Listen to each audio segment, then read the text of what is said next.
friends, welcome back to Paris Cook. இன்னைக்கு நாங்க சமைக்க போறது முறுக்கு. எங்களோட வீடியோ பார்க்கிறதுக்கு முன்னாடி எங்களுக்கு சப்ஸ்கிரைப் பண்ணுங்க, ஷேர் பண்ணுங்க, லைக் பண்ணுங்க, கமெண்ட் பண்ணுங்க. வணக்கம். எப்படி சும்மா இருக்கீங்களா? நான் உங்களுக்கு முறுக்கு எப்படி செய்யறதுன்னு இன்றைக்கு காட்ட போறேன். இது வந்து மைதா மாவு. இதுல ஒரு 250 கிராம் எடுத்துருக்கேன். மைதா மாவு எடுத்து சட்டியில போட்டு வறுத்து எடுத்து புறம்பா வச்சிருக்கேன். இது வந்து கடலை மாவு.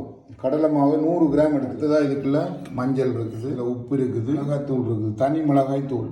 இதுல வந்து மிளகும் சீரகமும் சட்டியில போட்டு வறுத்துட்டு நீங்க போட்டு இடிச்சு இப்படி பூதுரா எடுக்கணும். அடுத்ததான் டேஸ்ட் வரும். அடுத்த இதுல எள்ளு. இதுல வந்து 2 விதமான எள்ளு இருக்கு. ஒன்று வெள்ளை இருக்குது, மற்றது கருப்பெள்ளு இருக்குது. இப்ப நான் கருப்பெள்ளு தான் போட போறேன். நீங்க போனா வெள்ளை எள்ளு போடலாம். இந்த முறுக்குக்கு தேவையான பொருட்கள் இதுதான். வந்து உங்களுக்கு எப்படி செய்யறதுன்றதை காட்டும். ஒரு பவுல்ல இதில் எடுத்துட்டு இருக்கக்கூடாது. தண்ணி கொஞ்சம் சுடு தண்ணியே, ஆக சுடு தண்ணி எடுக்கக்கூடாது, இளம் சூட்டு தண்ணியாக எடுக்கணும்.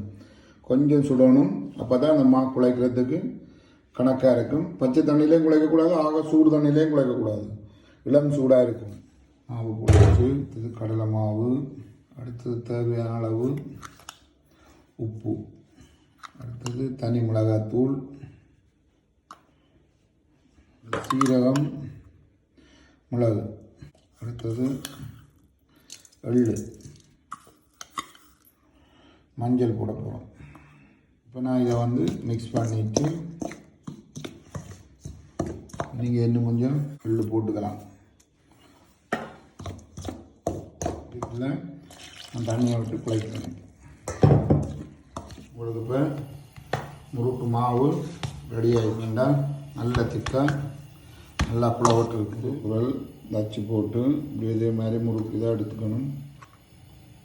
இப்போ கொதிச்ச எண்ணெய்க்குள்ள இந்த முறுக்கை இப்போ செய்து போட போகிறோம்.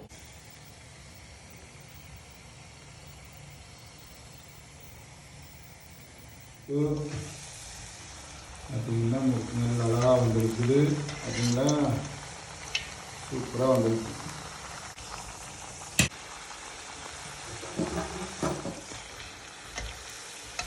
முறுக்கு ரெடி ஆகிட்டுது. கொஞ்ச நேரத்தில் உங்களுக்கு பின்னேற சாப்பாடு செய்து சாப்பிடலாம். சூப்பராக இருக்கும். நல்ல ஒரு பிளேண்டியோட இந்த முறுக்கு சாப்பிட்டா செஞ்சு சாப்பிட்டு பாருங்க. ஓகே, பாய்.